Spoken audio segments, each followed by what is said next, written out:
मैं हूं लोकी मेवाल और आप देख रहे हैं Thar Marvels.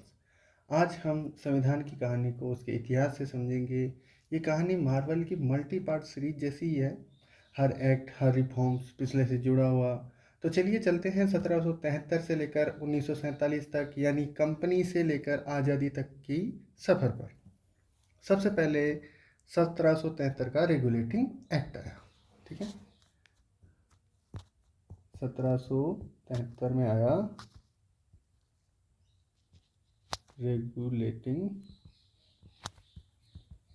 Act.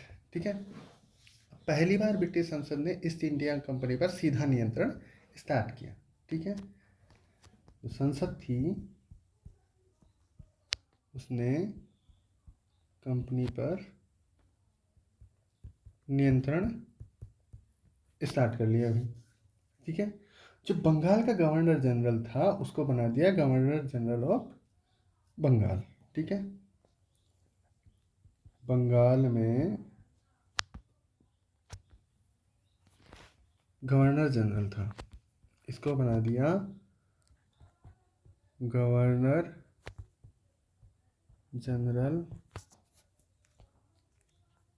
Of Bengal. ठीक है, अच्छा जी, और ये पहला था भैया कौन? Warren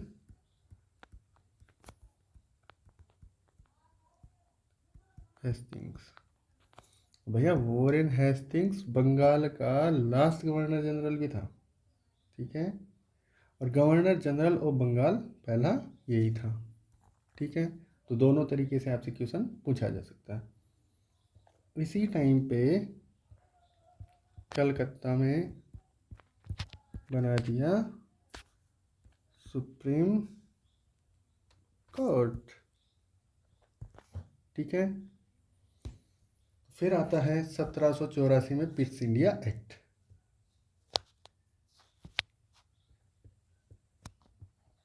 Pitt's India act, Pitt's India अधिनियम। यहाँ पे आ गई दोहरी व्यवस्था। एक तो कंपनी का काम क्या था? ट्रेड, व्यापार था।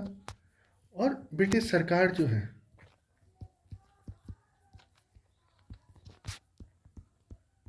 ब्रिटिश सरकार है, उसका काम क्या हो गया? पॉलिटिकल। ठीक है, इसका राजनीतिक काम हो गया, ये कंट्रोल कर रहा था और बना दिया भैया बोर्ड ऑफ कंट्रोल। ठीक है, अच्छा जी, इसको हम ऐसे समझ सकते हैं कि जैसे कंपनी है वो है कॉलेज का मेस, और गवर्नमेंट जो है वो है उसका वार्डन। तो मेस जो है ये तो बनाएगा खाना, और जो वार्डन है वो क्या करेगा? उस खाने को टेस्ट करके बताएगा कि भैया अच्छा है या बुरा है। ठीक है, यहाँ तक समझ में आ गया। 1773 के अंदर आया था भैया अपने पहले तो रेगुलेटिंग एक्ट। रेगुलेटिंग एक्ट के अंदर क्या हुआ था कि भैया ईस्ट इंडिया कंपनी पर ब्रिटिश संसद ने अपना कंट्रोल स्थापित कर लिया, और वहाँ पे जो अपना गवर्नर जनरल जो था बंगाल का, उसको बना दिया governor general of Bengal. Warren Hastings था, सुप्रीम कोर्ट की स्थापना कर दिए। 1784 के अंदर क्या हुआ? दोहरी व्यवस्था आ गई। कंपनी का जो काम था वो कंपनी करेगी, और कंट्रोल जो है वो ब्रिटिश पार्लियामेंट करेगी, बोर्ड ऑफ कंट्रोल बना दिया गया। ठीक है, इसके बाद में आता है चार्टर एक्ट। कौन सा आता है? चार्टर अधिनियम। ठीक है, अच्छा जी, ये आया 3 टुकड़ों में। सबसे पहले आया 1813 में, फिर 1833 में, और फिर आया भैया लास्ट 1853 में। यहाँ पे मोनोपोली ख़त्म कर दी। कंपनी की जो एकाधिकार था वो भैया ख़त्म, टाटा बाय बाय। ठीक है, अच्छा जी, लेकिन चाय और चीन का व्यापार जो था वो चल रहा था। चाय और चीन के साथ व्यापार ये किसके पास था? कंपनी के पास था। ठीक है, अच्छा जी, 1833 था उसके अंदर भैया गवर्नर जनरल, जो बंगाल का जो गवर्नर जनरल, जो अभी अपन ने बदल के 1773 में गवर्नर जनरल ऑफ बंगाल कर दिया था, अब उसको बना दिया governor general of India. Bengal का जो गवर्नर जनरल था इसको प्रमोट करके बना दिया गवर्नर जनरल ऑफ इंडिया।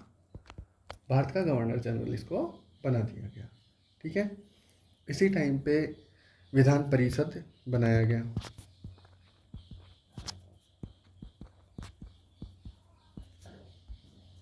मतलब केंद्रीकरण का आरंभ हो गया, यहाँ से शुभारंभ कर दिया केंद्रीकरण का। फिर 1853 में जो है पहली बार जो आईसीएस की भर्ती जो है वो स्टार्ट की। पहले ऐसे भाई अंग्रेज क्या करते थे, चाचा भतीजाओं को ऑफिसर बना देते थे। 1853 में कहा गया कि भाई अब यूपीएससी की तरह एग्जाम पास करो और फिर आप अधिकारी बनो। ठीक है, इसके बाद में आता है 1858 के अंदर government of India act. Government of India act 1858। देखो आपको पता है कि 1857 में हो गई थी क्रांति। क्रांति के बाद में क्या किया, कंपनी का शासन खत्म।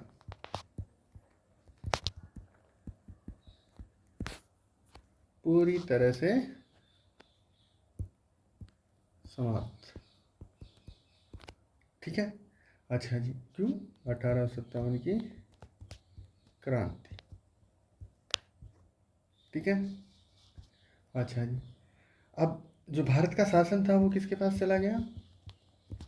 क्राउन के पास, ब्रिटिश क्राउन के पास चला गया। ठीक है, कौन थी? रानी विक्टोरिया। ठीक है, अच्छा जी, एक secretary of state of for India जो है वो बनाया गया, और जो गवर्नर जनरल था उसको बना दिया गया भैया वाइस रॉय। कौन बने? सबसे पहले बना लॉर्ड कैनिंग। ठीक है, पहला वाइस रॉय। ठीक है, फिर भारत परिषद अधिनियम आए। कौन से अधिनियम आए? भारत परिषद अधिनियम।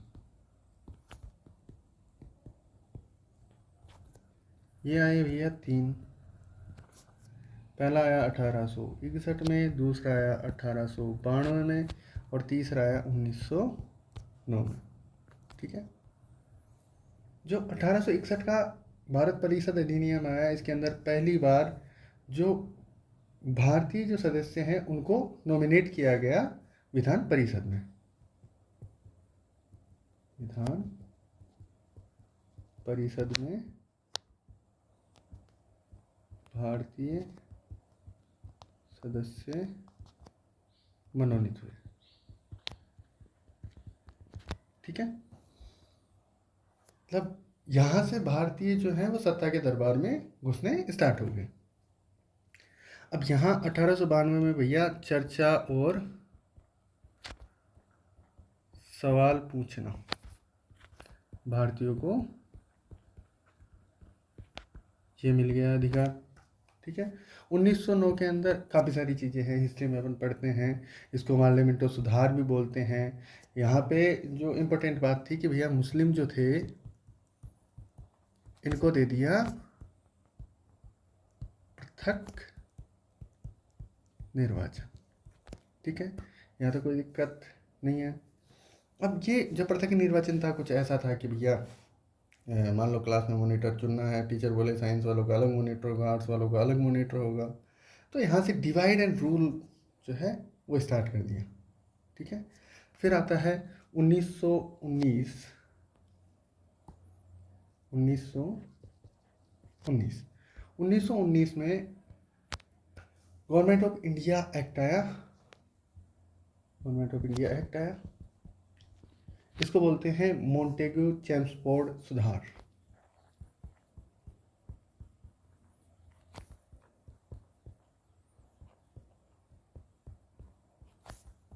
सुधार। ठीक है, अच्छा जी, यहाँ से प्रांतों के अंदर क्या किया, द्वैध शासन लागू किया।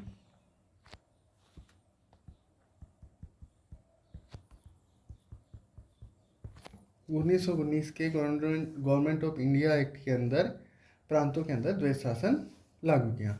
कुछ विषय जो थे वो भारतीयों को दिए, ठीक है। भारतीयों को कौन से दिए विषय दिए, भारतीयों के पास कुछ थे, और ब्रिटेन जो थे, ब्रिटिश जो थे, उनके पास रहे कुछ। तो इम्पोर्टेंट थे वो तो दे दिया भैया ब्रिटिश को, और जैसे शिक्षा, स्वास्थ्य, ऐसे जो विषय थे वो दे दिए अपने भारतीयों को। जैसे वित्त और अपनी जो पुलिस है ना, ये सब दे दिए ब्रिटेन वालों को, जो काम काम के जो भी थे, ठीक है। केंद्र लेवल पर अपन इन्होंने दे दिया भैया 2 सदन। तो 2 सदन का अगर कोई क्वेश्चन पूछ ले कि भाई 2 सदन वाली जो प्रणाली है वो कब आई, कैसे आई, तो भैया मोंटेग्यू चैम्सफोर्ड सुधार में आई, 1919 के जो गवर्नमेंट ऑफ इंडिया एक्ट है उसके अंदर आई, ठीक है।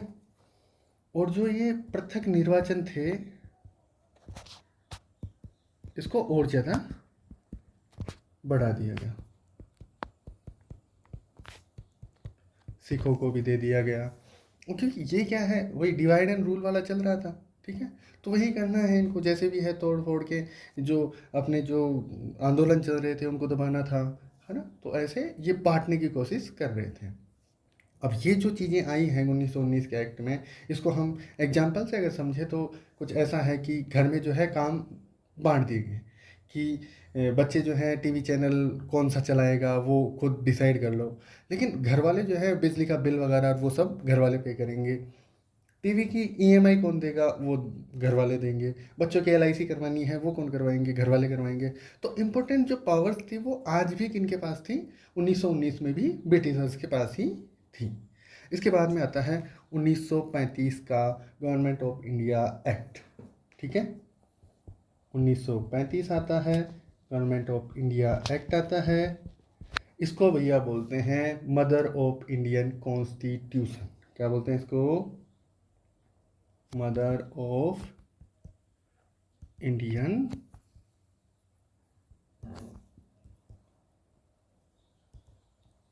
कॉन्स्टिट्यूशन इसको कहा जाता है। इसके मुख्य प्रावधान क्या क्या थे भैया, प्रावधान काफी सारे थे, मुख्य क्या क्या थे, अच्छा इसको मिनी कॉन्स्टिट्यूशन भी बोलते हैं, मिनी कॉन्स्टिट्यूशन भी बोला जाता है, क्योंकि बहुत सारी चीज़ें यहीं से अपने कॉन्स्टिट्यूशन में ली गई थी। तो प्रावधान क्या क्या थे, प्रांतीय स्वायत्तता, कि भैया प्रांत जो है उनको ऑटोनॉमी दे दी जाएगी, ठीक है। फिर संघीय ढांचा,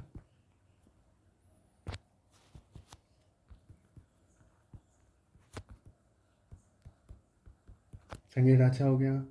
और जो फेडरल का विचार जो है, फेडरल जो ढांचा है, या इसको हिंदी में बोलते हैं संघीय ढांचा,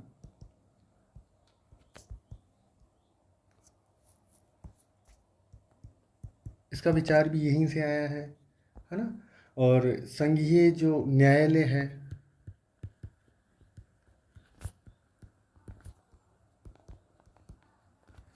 इसकी स्थापना भी इसी से हुई, ठीक है।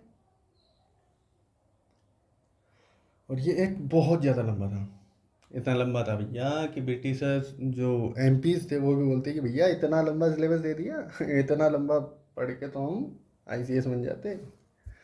तो खैर, जोक्स अपार्ट, भारतीय संविधान में सबसे ज़्यादा सामग्री इसी एक्ट की है, ठीक है। फिर आता है 1947 में भारतीय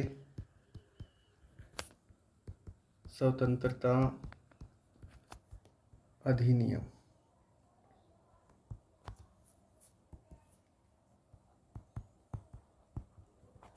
ठीक है। अच्छा जी, भारत और पाकिस्तान दो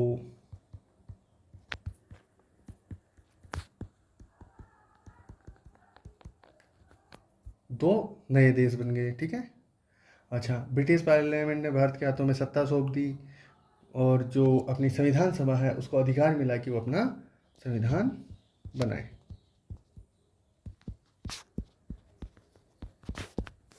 अधिकार मिला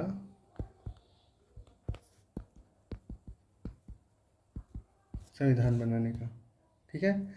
ये ऐसा था कि मकान मालिक ने किराएदार से कहा कि अब ये घर तुम्हारा है, चाबी भी तुम्हारे पास है, नियम भी तुम खुद बनाओ, ठीक है। तो आज हमने क्या क्या पढ़ा है अभी तक, वो हम एक बार रिकेप कर लेते हैं। 1773 के अंदर आया रेगुलेटिंग एक्ट, ठीक है। 1858 के अंदर आया, क्राउन के पास शासन चला गया, ठीक है।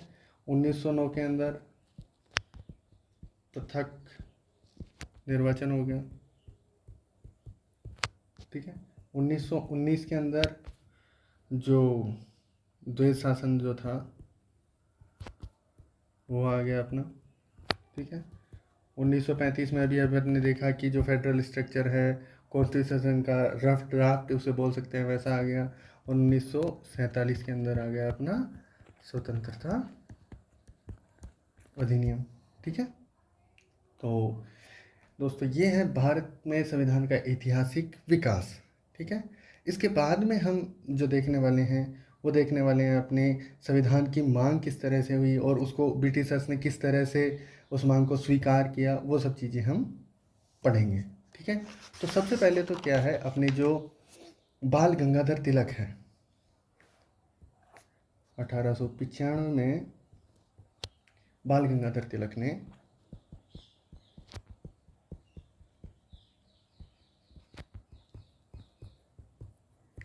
इन्होंने स्वराज्य की मांग की, ठीक है, और संविधान सभा की पहली बार जो है मांग की। 1922 में महात्मा गांधी जी ने क्या किया, संविधान सभा की मांग की। फिर 1925 के अंदर स्वराज पार्टी, इन सब के बारे में अपन आगे पढ़ेंगे, या तो हिस्ट्री में पढ़ेंगे, मॉडर्न हिस्ट्री के अंदर ये बाल गंगाधर तिलक, महात्मा गांधी, स्वराज पार्टी, इन सब के बारे में सब कुछ बहुत अच्छे से पढ़ाया जाता है। अपन सिर्फ पॉलिटी के हिसाब से चीज़ों को देख रहे हैं यहाँ पे।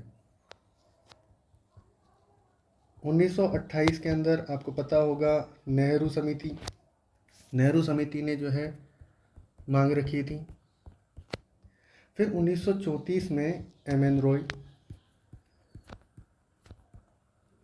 इनके बारे में आपको पता है, इनको साम्यवादी आंदोलन का जनक कहते हैं, ठीक है। 1935 में कांग्रेस ने, भारतीय राष्ट्रीय कांग्रेस, सॉरी,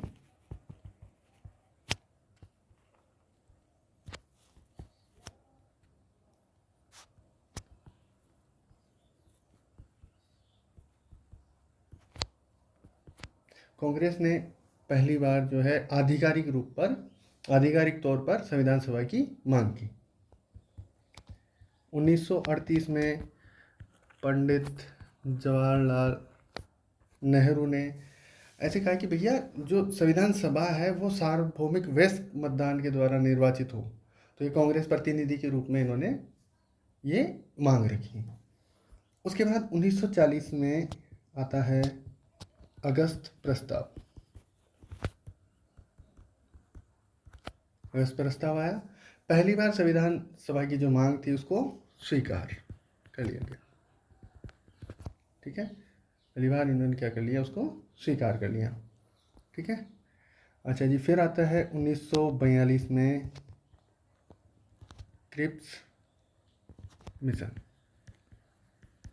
देखो मैं यहाँ पे जो चीज़ें लिख रहा हूँ ये सब इम्पोर्टेंट है, आपसे मिलाने में पूछा जा सकता है कि कौन सा कब हुआ, किसने कब डिमांड रखी, मैच फॉलोइंग करके आपसे क्वेश्चन पूछा जा सकता है। तो आपको ये चीज़ें ऐसे की ऐसे रटनी है, बार बार आप पढ़ोगे तो आपको ये याद हो जाएगी, ठीक है। फिर आता है 1946 के अंदर कैबिनेट मिशन, अच्छा सॉरी, मैं क्रिप्स मिशन को आपको समझाया नहीं। इसमें क्या है, अप्रत्यक्ष रूप से निर्वाचित सभा का प्रावधान था, ठीक है, जो कि प्रांतीय विधानमंडलों के निम्न सदन के सदस्यों द्वारा निर्वाचित की जानी थी, ठीक है। और जो कैबिनेट मिशन था उसके अंदर 3 कैबिनेट मंत्री भारत आए थे और कैबिनेट मिशन की सिफारिश से ही संविधान सभा का चुनाव हुआ था, ठीक है। अच्छा जी, तो अब अपना जो टॉपिक है नेक्स्ट वो ये है कि संविधान सभा का चुनाव किस तरह से हुआ और क्या उसका निर्वाचन पद्धति थी, निर्वाचन मंडल कौन था, है ना, और कहाँ कितने सदस्य थे, किसको कितना रिजर्वेशन था, वो सारी चीज़ें हम आगे पढ़ने वाले हैं, ठीक है। तो हम बात करते हैं उस अवेंजर्स टीम की जिसने भारत का सबसे बड़ा सुपर प्रोजेक्ट बनाया, कॉन्स्टिट्यूशन ऑफ इंडिया। ये हम बात कर रहा हूँ संविधान सभा की।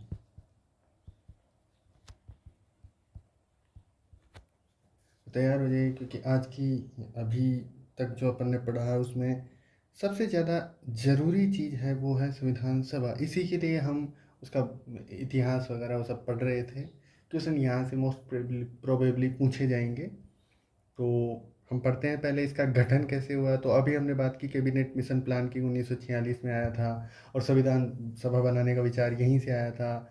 और जो मेंबर्स है वो कहाँ से चुने जाएंगे, प्रांतीय विधानसभाओं से चुने जाएंगे, ऐसा उसमें बताया गया था। तो वैसे ही जो है मेंबर्स का चुनाव किया गया। निर्वाचन पद्धति जो थी वो आनुपातिक, अच्छा चलो मैं लिख लेता हूँ। निर्वाचन पद्धति जो थी वो थी आनुपातिक प्रतिनिधित्व पद्धति। इसमें एकल संक्रमणीय मत, तो इसके द्वारा जो है संविधान सभा के जो सदस्य थे उनका निर्वाचन हुआ इस तरह से। और जो निर्वाचन मंडल था वो कौन था भाई, ये भैया अप्रत्यक्ष निर्वाचन हुआ था इसमें,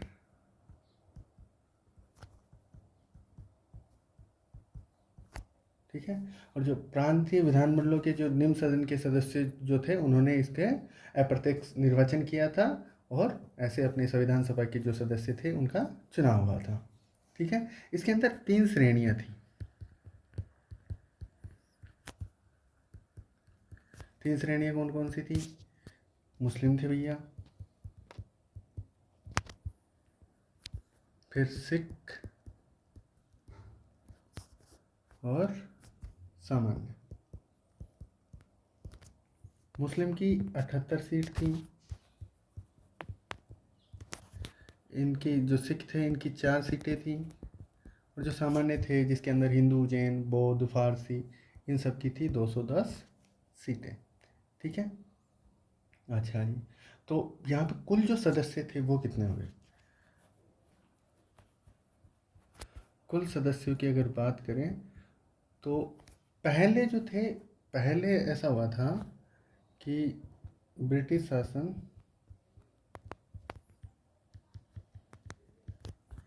और रियासत इनमें बटा हुआ था भारत, ठीक है। तो ब्रिटिश शासन से 296 जो है इसके अंदर सीटें थी और रियासतों से तो थी 93 सीटें थी। इनको तो किया गया मनोनीत और इनका हुआ भैया निर्वाचन, ठीक है। अच्छा जी, तो अब इसके अंदर भी क्या है, 292 जो थी वो तो प्रांतों से थी, ठीक है। और जो उच्चायुक्त प्रांत थे वहां से थी 4,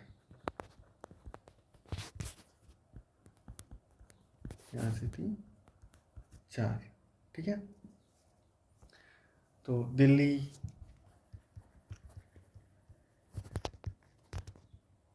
अजमेर, मेरवाड़ा,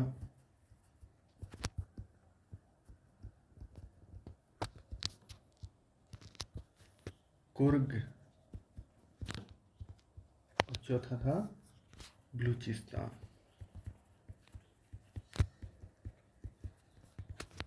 ठीक है। अच्छा जी, अब यहाँ पे जो है, जो सामान्य सीटें थी, अभी अपन ने देखा कितनी थी। अच्छा, ये मैंने आपको नहीं बताया, जो सामान्य 210, ये जो सामान्य सीट के एक जो थे, वहाँ से जो 210 थे, वहाँ से आगे 199, ये कांग्रेस की बात कर रहे हैं अपन। और टोटल हो गए 208 सीटें। इसके अंदर जो 210 सीट थी उसमें से 199 तो इन्होंने जीत ली। मुस्लिम लीग जो थी,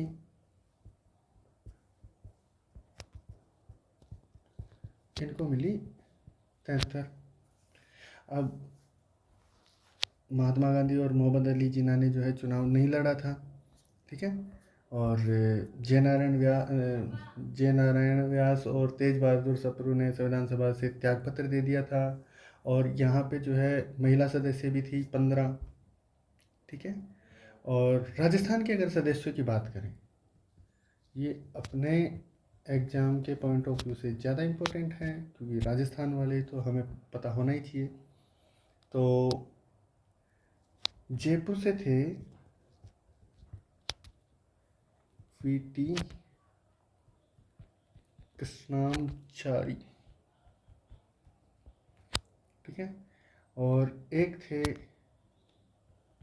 हीरालाल शास्त्री, ठीक है।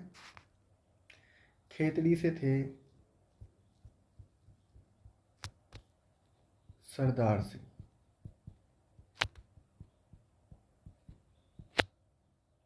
उदयपुर से थे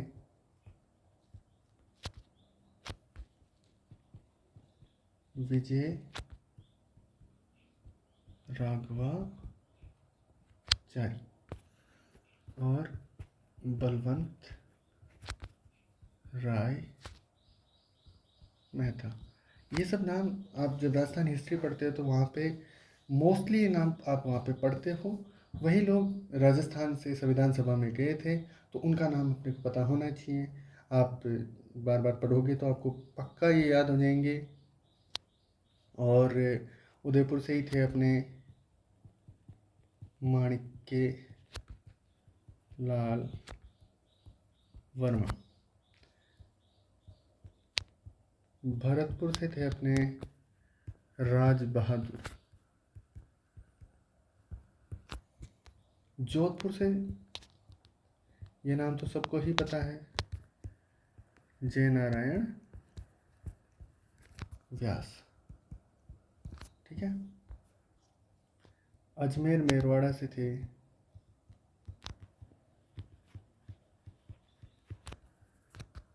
मुकुट बिहारी भार्गव।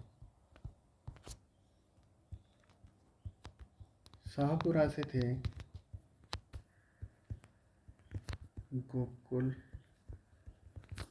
लाल असावा। ये दोनों नाम भी आपने बहुत अच्छे से पढ़ रखे हैं। कोटा से थे दलेल सिंह। बीकानेर से दो जने थे, एक तो थे KS पणिकर, एक थे जसवंत सिंह। और जोधपुर से ही एक नाम और था,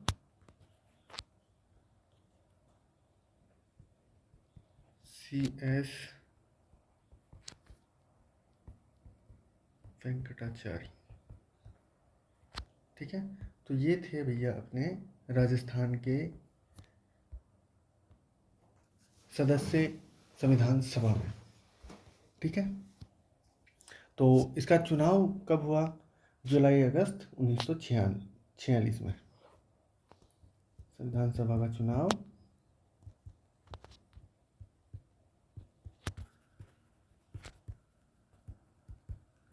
ये हुआ जुलाई अगस्त 1946 में। चुनाव के ठीक बाद मुस्लिम लीग क्या कर सकती है? 73 सीटें आई हैं उनकी, भाई बहिष्कार ही करेंगे। तो इन्होंने कर दिया संविधान सभा का बहिष्कार। ठीक है। अच्छा जी। फिर इसके बाद में बैठकें शुरू हुई। ठीक है। तो पहली बैठक जो हुई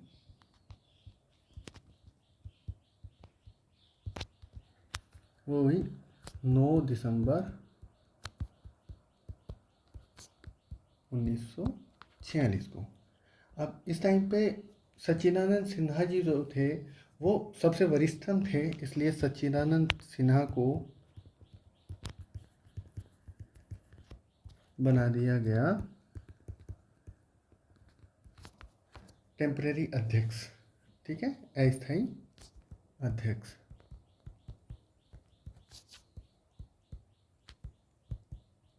तो स्थायी अध्यक्ष किसको बनाया गया अभी? चलो, स्थायी अध्यक्ष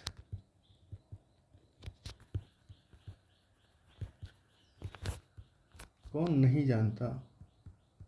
डॉक्टर राजेंद्र प्रसाद। ठीक है। तो डॉक्टर राजेंद्र प्रसाद जी को बना दिया परमानेंट अध्यक्ष। ठीक है। अच्छा जी। तो ये जो पहली बैठक थी इसके अंदर 207 सदस्यों ने भाग लिया। कितने सदस्यों ने भाग लिया? 207 सदस्यों ने भाग लिया। और मज़ेदार बात यह है कि इसमें महिलाएं भी शामिल थी। 15 महिलाएं जो थी इस कॉन्स्टिट्यूशन असेंबली की एवेंजर्स टीम में शामिल थी। ठीक है। 15 महिलाएं भी इसमें शामिल थी। ठीक है। अच्छा जी। अब यहाँ पे जो प्रमुख व्यक्तित्व की अगर अपन बात करें तो अभी जो मैंने बात की डॉक्टर राजेंद्र प्रसाद की, जवाहरलाल नेहरू जो थे अपन जानते हैं अच्छे से, सरदार पटेल जिन्होंने राज्य के एकीकरण में बहुत ज़्यादा अपना योगदान दिया, भीमराव अंबेडकर जिन्होंने प्रारूप समिति का अध्यक्ष के रूप में काम किया, संविधान का वास्तुकार जिन्हें कहा जाता है, मौलाना आज़ाद जो थे माइनॉरिटी के हक की आवाज़ इन्होंने उठाई। ठीक है।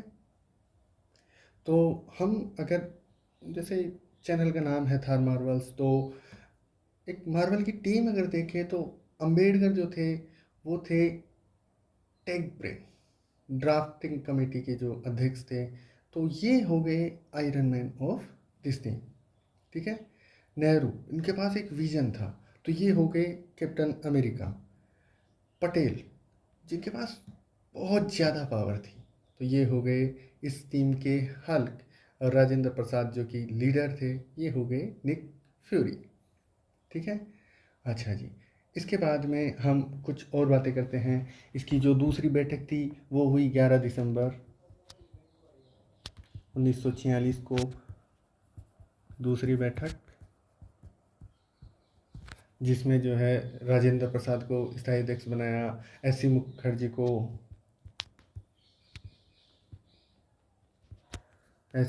क्या बना दिया? उपाध्यक्ष।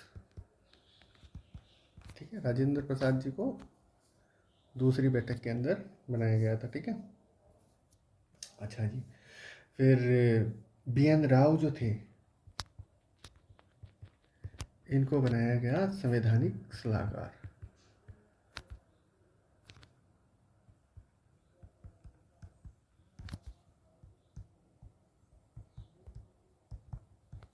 ठीक है। फिर बाद में जो है वीटी कृष्णमाचारी को दूसरा उपाध्यक्ष बना दिया गया। ये जयपुर रियासत से निर्वाचित थे और जयपुर रियासत के प्रधानमंत्री रह चुके थे। ठीक है। अभी आपने देखा था राजस्थान वाले जो नाम थे।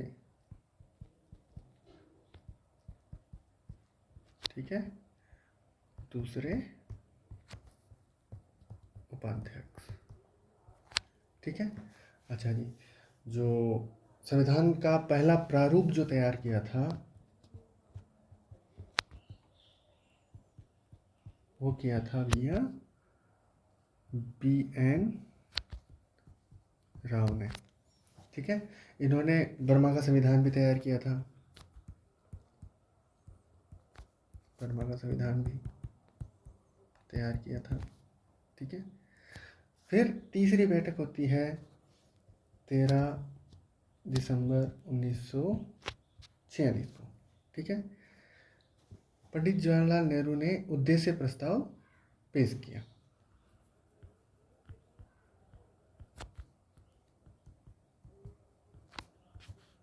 ठीक है, जो कि 22 जनवरी 1947 को हुआ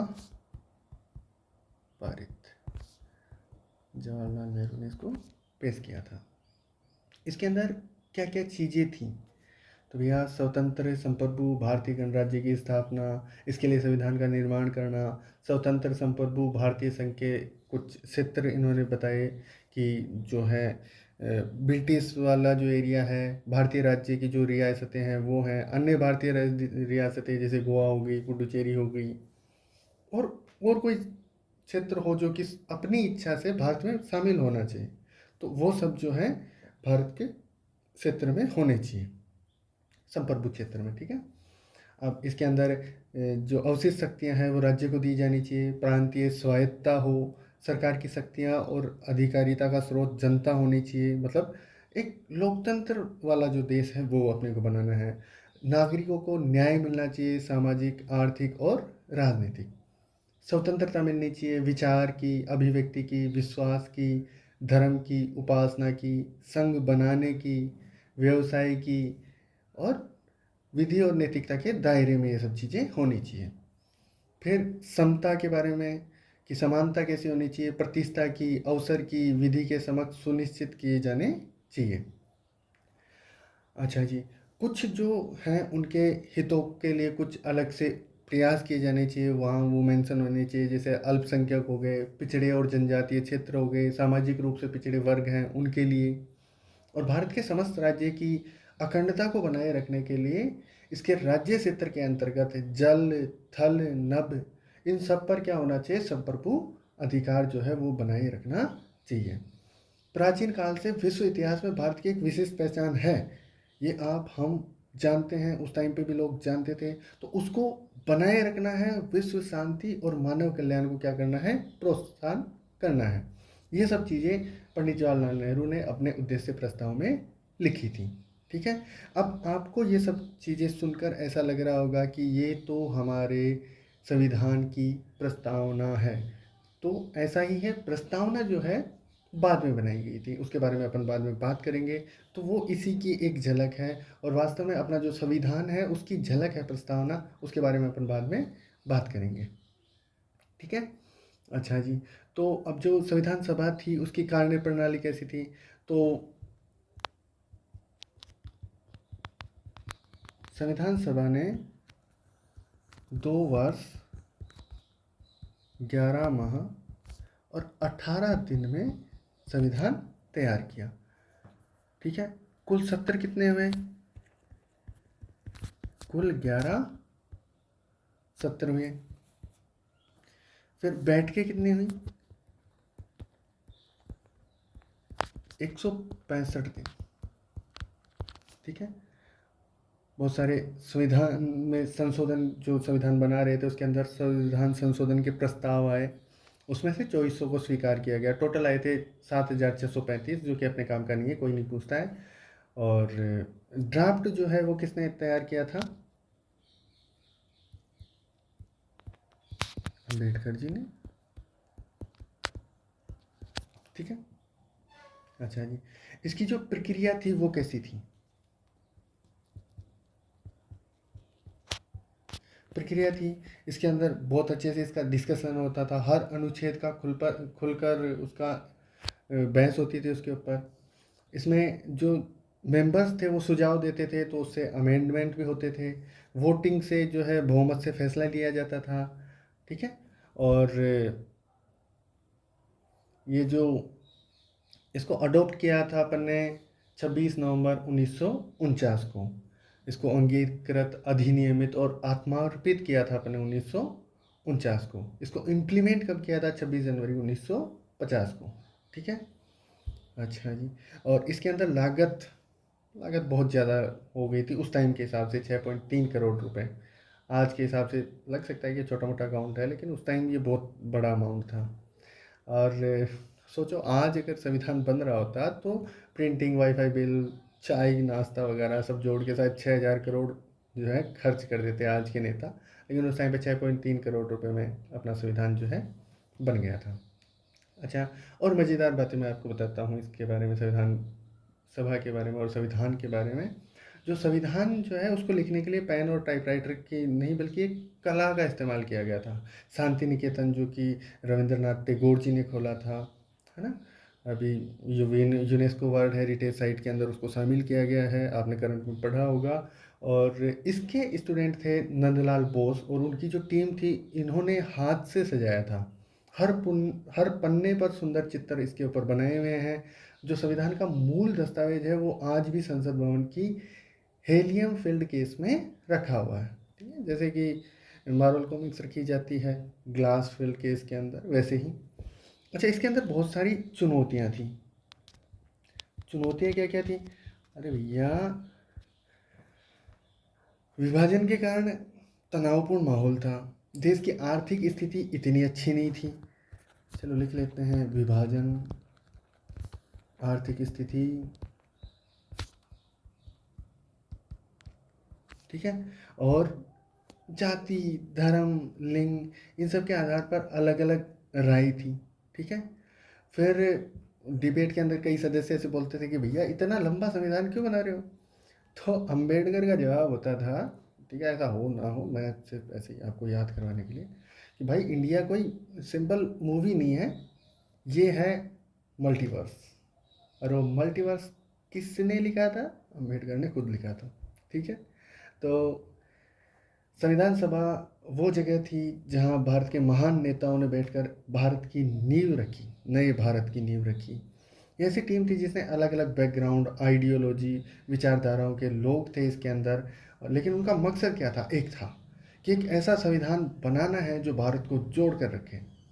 और देखो, उन्होंने उनका जो विजन था उस विजन से ऐसा संविधान बनाया जो आज भी रिलेवेंट है और आज भी उसी से अपना देश चल रहा है। ठीक है, अब हम बात करेंगे इस संविधान सभा की समितियों के बारे में। ठीक है, तो काफ़ी सारी समितियां बनी थी, यानी कि कमिटीज। ठीक है, तो समितियां जो है, जैसे काम बांटने के लिए जो है अलग अलग समितियां बनाएगी कि भाई ये समिति इसका काम करेगी, वो समिति उसका काम करेगी। तो ऐसे जो है 22 समितियां बनेगी। कितनी समितियां बनेगी? 22 समितियां बनाएगी। इसमें से 8 जो है वो कुछ मुख्य समितियां थी, उसके बारे में अपन बात करते हैं। पहली थी प्रारूप समिति। इसके अध्यक्ष कौन थे? भीमराव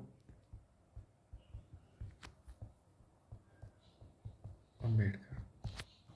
ठीक है, इसने क्या किया था? पूरे संविधान का जो ड्राफ्ट है वो तैयार किया था। ये कब बनी थी? 29 अगस्त 1947 को। ठीक है, अच्छा जी, इसके बारे में आगे और फिर से अच्छे से डिटेल में चर्चा करेंगे अपन। पहले जो है और जो समितियां हैं उनके बारे में बात कर लेते हैं। संघीय संविधान सभा,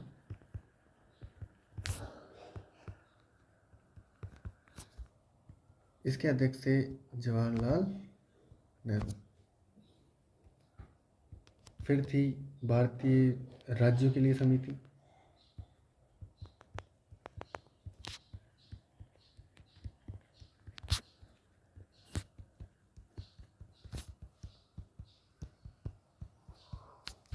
इसके जो अध्यक्ष थे वो भी थे जवाहरलाल नेहरू। फिर थी प्रांतीय संविधान समिति। तो कौन हो सकते हैं इसके अध्यक्ष? इसके अध्यक्ष थे आयरन मैन, सरदार वल्लभ भाई पटेल। ठीक है, अच्छा जी, तो प्रांतीय सरकारों के संविधान ढांचा तैयार करना, यानी कि इस देश का स्ट्रक्चर कैसा होगा, ये सारी चीज़ें जो हैं अपने पटेल साहब के पास थी। फिर आती है अपनी जो है मौलिक अधिकार, अल्पसंख्यक, जनजातीय क्षेत्र, भाई और आंशिक क्षेत्र के लिए, वो भी थी पटेल जी की अध्यक्षता में समिति बनाई गई थी। ठीक है। और इसकी जो जे बी कृपलानी थे वो मौलिक अधिकार समिति के अध्यक्ष थे, चेयरमैन थे। फिर राज्य समिति अपने पटेल जी थे, और उसके बाद आती है, और संचालन समिति डॉक्टर राजेंद्र प्रसाद थे।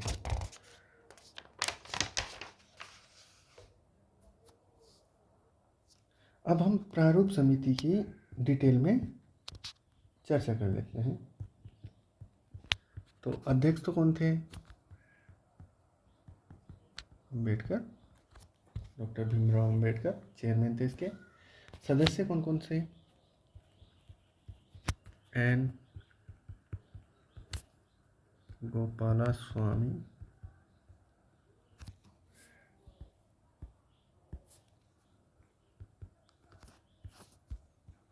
अय्यर। सॉरी, ये कुछ टाइपिंग मिस्टेक्स हो जाती है मेरे से। गोपाल स्वामी अयंगर। फिर थे अल्लादी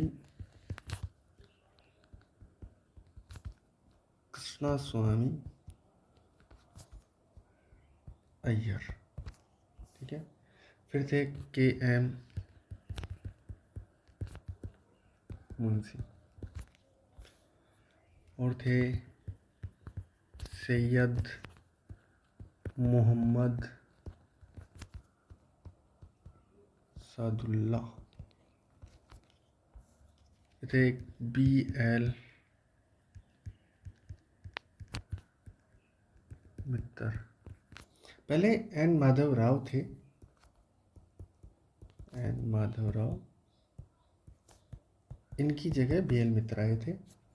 डीपी खेतान, डीपी खेतान, ये इनका निधन हो गया था। इसके बाद में आए थे टीटी कृष्णामाचारी।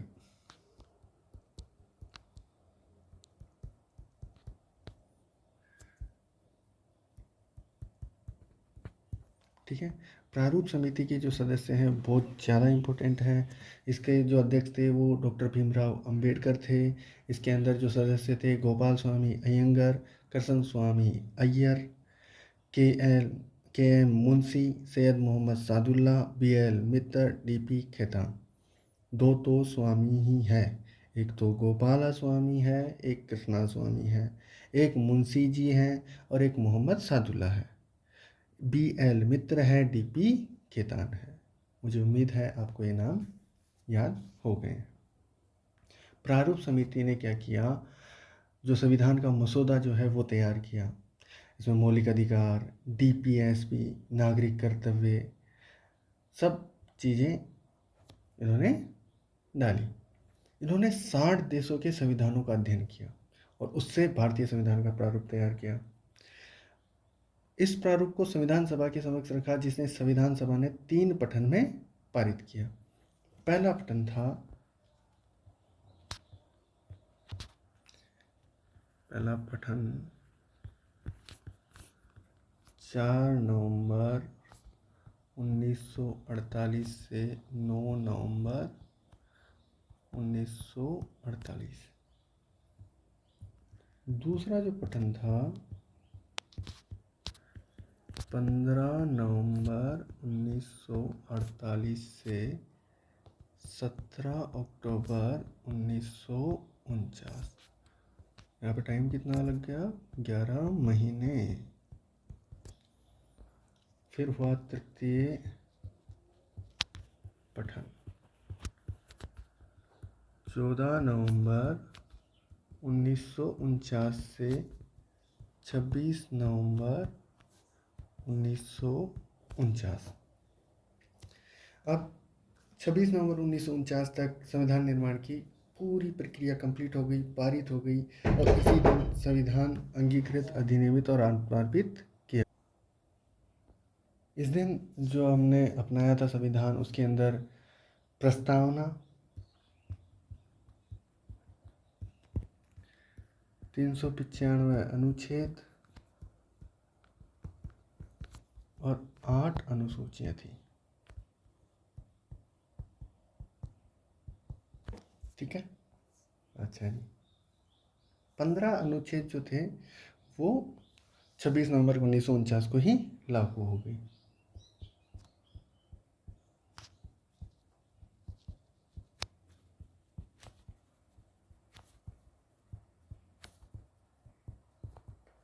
कौन कौन से हो गए भी? एक तो नागरिकता वाले जो अनुच्छेद थे,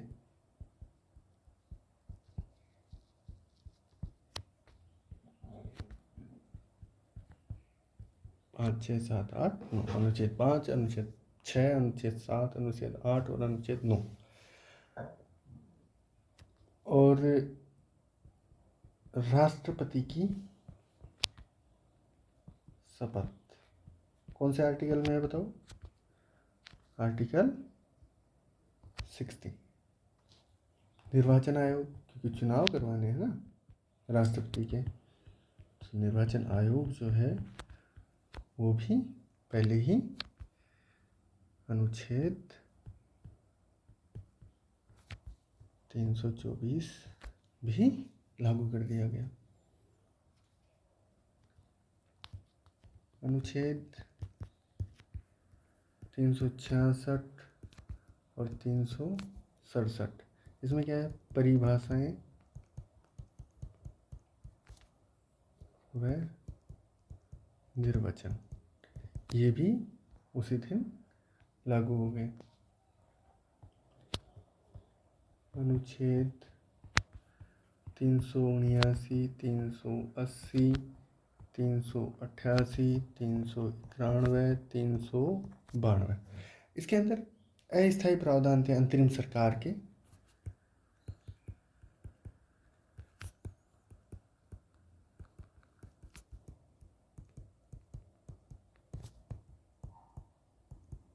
वो भी जो है लागू कर दिए गए। अनुच्छेद 393, इसके अंदर संक्षिप्त नाम है जो कि उसी दिन लागू कर दिया गया। अनुच्छेद 394, इसके अंदर 15 अनुच्छेद 26 नवंबर 1949 को लागू होंगे, ऐसा लिखा हुआ है।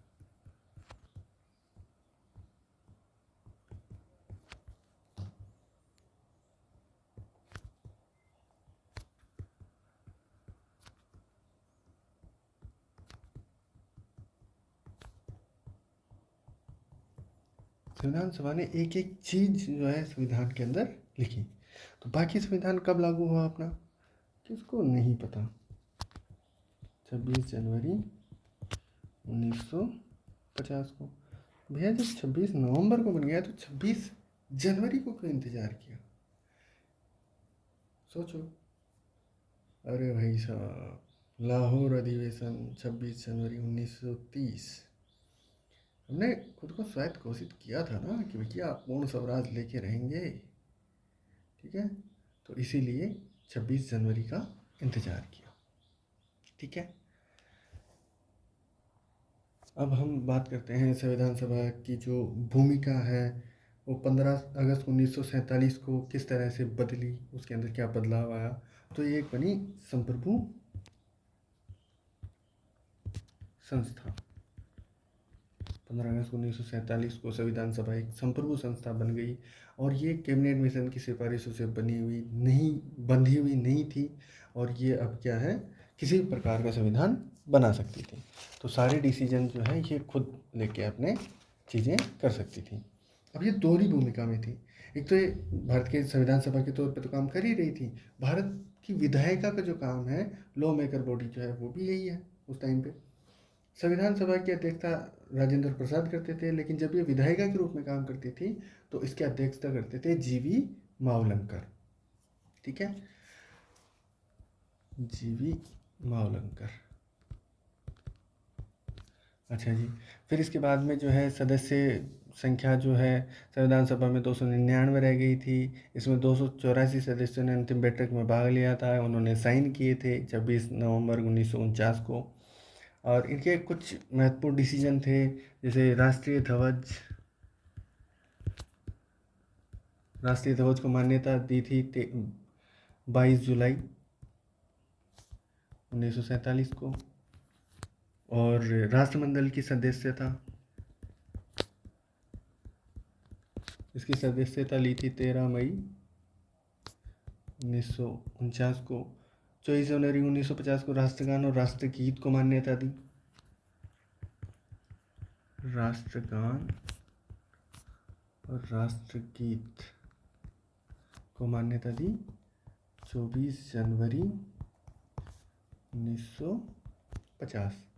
ठीक है, ये संविधान सभा की जो अंतिम बैठक थी वो हुई थी 24 जनवरी 1950 को। ठीक है, और फिर उसी दिन इसको भंग कर दिया गया। अब ये सिर्फ विधायिका के रूप में काम की जब तक कि भारत के पहले इलेक्शन हुए 1952 में, तब तक के। ठीक है, ये थी अपनी संविधान सभा। अब हम देखेंगे भारतीय संविधान के जो विशेषताएं हैं वो देखेंगे अपन। ठीक है, तो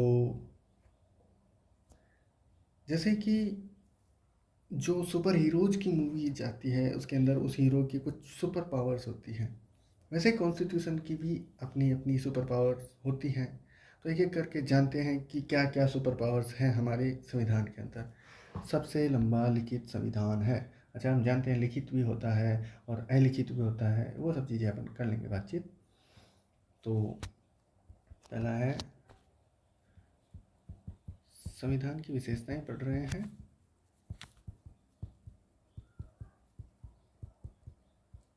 ठीक है, पहला है दुनिया का सबसे लंबा लिखित संविधान। ठीक है, मूल रूप से इसमें 395 आर्टिकल थे, इसके 22 भाग थे, 8 इसके अंदर अनुसूचियाँ थी। अब जो है 470 आर्टिकल है, 25 इसके भाग हैं, 12 अनुसूचियाँ हैं। ठीक है, फिर इसके अंदर संघीय प्रणाली और एकात्मकता की ओर इसका झुकाव है। ली तो कौन सी है, संघीय प्रणाली है, और इसका एकात्मक झुकाव है। ठीक है, जो केंद्र है और जो राज्य है उनके अंदर शक्तियों का विभाजन हो रखा है, लेकिन इमरजेंसी में सेंटर जो है वो बॉस बन जाता है। ठीक है, तो ये हो गया।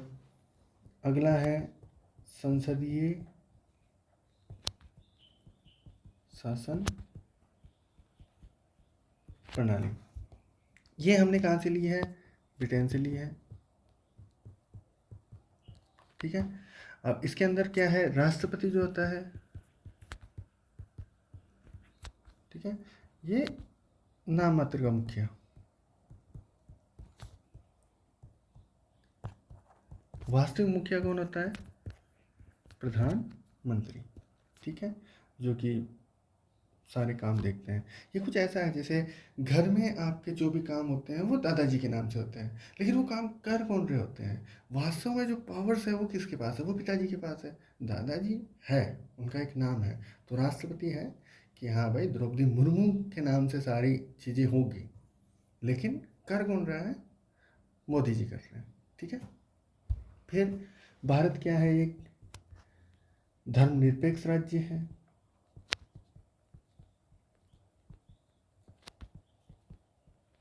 यानी कि हमारे जो संविधान है वो ऐसे कहता है कि हमारे राज्य का कोई धर्म नहीं है और हम सभी धर्मों को मान्यता देते हैं और सभी का समान संरक्षण भी हम करते हैं।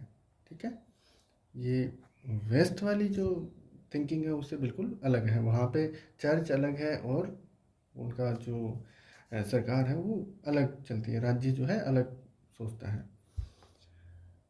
फिर आता है हमारे है स्वतंत्र न्यायपालिका।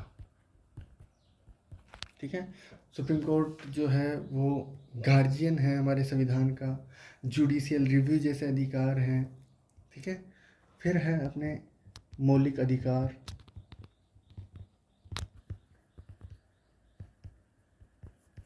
ठीक है, और ये जो मौलिक अधिकार है जैसे राइट टू इक्वलिटी हो गया, फ्रीडम होगी, एजुकेशन, रिलीजियन और नागरिकों के लिए और बाकी सब अधिकार, है ना। फिर आते हैं अपने DPSP, राज्य के नीति निर्देशक तत्व। ये सरकार के लिए गाइड का काम करते हैं। ये हमने कहाँ से लिए हैं? आयरलैंड से लिए हैं। जैसे कि हमें क्या है, वेलफेयर स्टेट बनाना है, समान कार्य के लिए समान वेतन, शिक्षा, स्वास्थ्य, न्याय, ये सारी चीज़ों के लिए सरकार किस तरह से काम करे, तो उसको गाइड करने का काम करने हैं DPSP।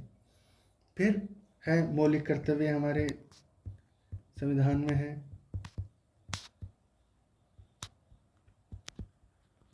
मौलिक कर्तव्य कहाँ से लिए हमने? USSR से लिए थे। 1976 में 42वें संविधान संशोधन से जोड़े गए थे। राष्ट्रीय ध्वज का सम्मान करना है, राष्ट्रगान का सम्मान करना है, पर्यावरण की रक्षा करनी है, ठीक है। ये जो आर्टिकल 51A है उसके अंदर अपन पढ़ेंगे बहुत अच्छे से। फिर आते हैं आपातकालीन प्रावधान, ठीक है। तो आपातकालीन प्रावधान जैसे national emergency, state emergency, financial emergency, ठीक है। तो ऐसी स्थिति में जो सेंटर है वो पूरी पावर अपने हाथ में ले सकता है।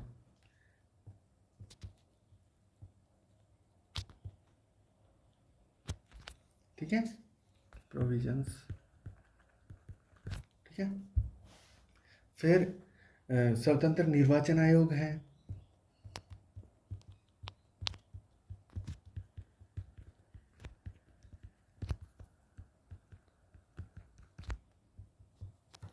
फिर जो संशोधन की प्रक्रिया है वो ना तो बहुत ज़्यादा रिजिड है, ना बहुत ज़्यादा फ्लेक्सिबल है, ठीक है।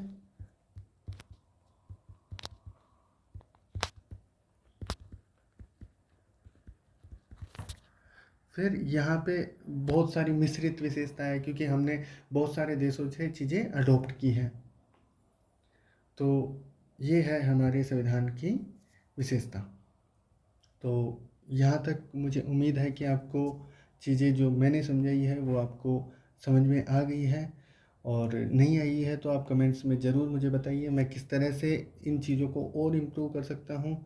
अगले जो लेक्चर होगा उससे हम लास्ट में, जैसे ही क्लास ख़त्म होगी तो हम वो चीज़ें भी डालेंगे कि किस तरह से क्वेश्चन पूछे जाएंगे, हमने जो पढ़ा है वहाँ से क्या क्या क्वेश्चन अब तक पूछे जा चुके हैं, वो सारी चीज़ें भी डिस्कस करेंगे जिससे कि आपकी प्रैक्टिस हो जाए। और थैंक यू इतना टाइम देने के लिए। लगभग 1 घंटा आप मेरे साथ बने रहे, ठीक है। तो आपको ये वीडियो हेल्पफुल लगा और मज़ा आया तो राज्यसभा वाले मत बनो, चुपचाप मत बैठे रहो। Hit the like button, subscribe करो थर्मावर्ल्स को, बेल आइकन दबाना बिल्कुल मत भूलो, ताकि अगली जो क्लास है उसका नोटिफिकेशन सबसे पहले आपके पास आए और सबसे पहले आप वो क्लास लो। आप कमेंट करो, आपको चैनल की तरफ से हार्ट मिल सकता है, और तो क्या ही मिल सकता है। Thank you so much.